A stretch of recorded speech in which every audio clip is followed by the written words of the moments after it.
because I did not get them done during the week, and I only have episodes to get me through tomorrow, so we're gonna get this done. This first episode is going to be short, and then we have a longer one, and then we have 2 short ones, and we're gonna get all 4 done today, because no excuses. Let me take a drink real quick. Also, there's an airplane flying by, so we're gonna wait for that to go away. I need to move audiobooks off my computer today. That'd be a good plan. I just painted my nails with like a thickening, a hardening stuff on them. So this stuff usually dries pretty quick though. Yeah, it's not tacky. Today we'll be continuing Les Miserables by Victor Hugo.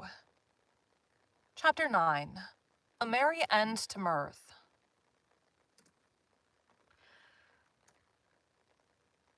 When the girls were left alone, they leaned 2 by 2 on the windowsills, chatting, craning out their heads and talking from one window to the other. They saw the young men emerge from the Café Bombarda arm in arm. The latter turned round, made signs to them, smiled and disappeared in that dusty Sunday throng, which makes a weekly invasion to the Champs-Élysées. Lycées. I don't care. Right, Fantine sounds like. Poor horse. Don't be long, cried Fantine. Zephine. Sounds like. She's right above her. The dinners are better. What are they going to bring us? Said Zephine. There are so many characters here. Excuse me. Dahlia, which voice was she sharing? Here she is. It seems to me. It will certainly be something pretty, said Dahlia. Favorite actually had her own voice. La Chevelle. Nope, wrong chapter. For my part, said Favorite, I want it to be of gold. Their attention was soon distracted by the movements on the shore of the lake, which they could see through the branches of the large trees, and which diverted them greatly. It was the hour for the departure of the mail coaches and diligences. It was the hour for the departure of the mail coaches and diligences. Nearly all the stagecoaches for the south and west passed through the Champs-Élysées. Ulysses, whatever. The majority followed the quay and went through the Passy barrier.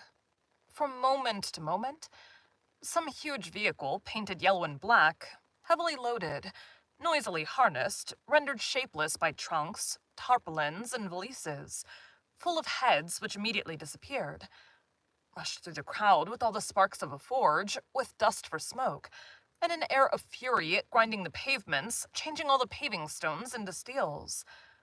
This uproar delighted the young girls. Favorite exclaimed,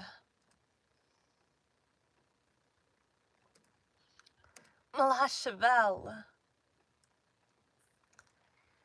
What a row! One would say that it was a pile of chains flying away.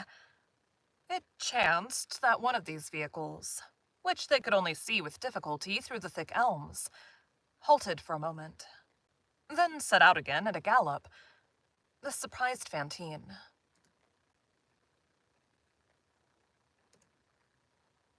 Poor horse. That's odd, said she. I thought the diligence never stopped. Favorite shrugged her shoulders.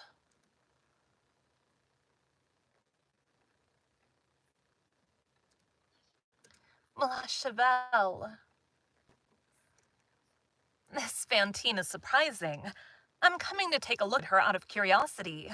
She is dazzled by the simplest things. Suppose a case. I am a traveler. I say to the diligence, I will go on in advance. You shall pick me up on the quay as you pass. The diligence passes, sees me, halts, and takes me. That is done every day.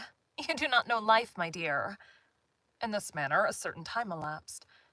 All at once, Favorite made a movement like a person who's just waking up. "Well," said she, "and the surprise?"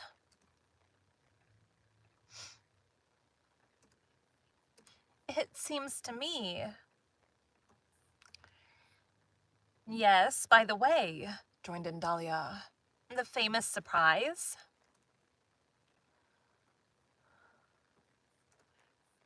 "They are a very long time about it," said Fantine. As Fantine concluded this sigh, the waiter who had served them at dinner entered. He held in his hand something which resembled a letter. "What is that?" demanded Favorite. The waiter replied, "It is a paper that those gentlemen left for these ladies." "Why did you not bring it whose Favorite is talking? "Why did you not bring it at once?" "Because," said the waiter, "a gentleman ordered me not to deliver it to the ladies for an hour." Favorite snatched the paper from the waiter's hand. It was, in fact, a letter. "Stop," said she. "There is no address, but this is what is written on it. This is the surprise." She tore the letter open hastily, opened it, and read. She knew how to read. "Our beloved. Our beloved. You must know that we have parents. Parents, you do not know much about such things. They are called fathers and mothers by the civil code, which is puerile and honest. Now these parents groan. These old folks implore us. These good men and these good women call us prodigal sons. They desire our return and offer to kill calves for us. Being virtuous, we obey them. At the hour when you read this, 5 fiery horses will be bearing us to our papas and mammas. We are pulling up our stakes, as Bossuet says. We are going. We are gone. We flee in the arms of Lafitte and on the wings of Calilard. The Toulouse diligence tears us from the abyss, and the abyss is you. Oh, our little beauties. We return to society, to duty, to respectability, at full trot, at the rate of 3 leagues an hour. It is necessary for the good of the country that we should be, like the rest of the world, prefects, fathers of families, rural police, and counselors of state. Venerate us. We are sacrificing ourselves. Mourn for us in haste, and replace us with speed. If this letter lacerates you, do the same by it. Adieu. For the space of nearly 2 years, we have made you happy. We bear you no grudge for that. Signed, Blachevelle, Femuel, Listolier, Felix Tholomyes. Postscriptum, the dinner is paid for." The 4 young women looked at each other. Favorite was the first to break the silence. "Well," she exclaimed, "it's a very pretty farce all the same." "It is very droll," said Zéphine.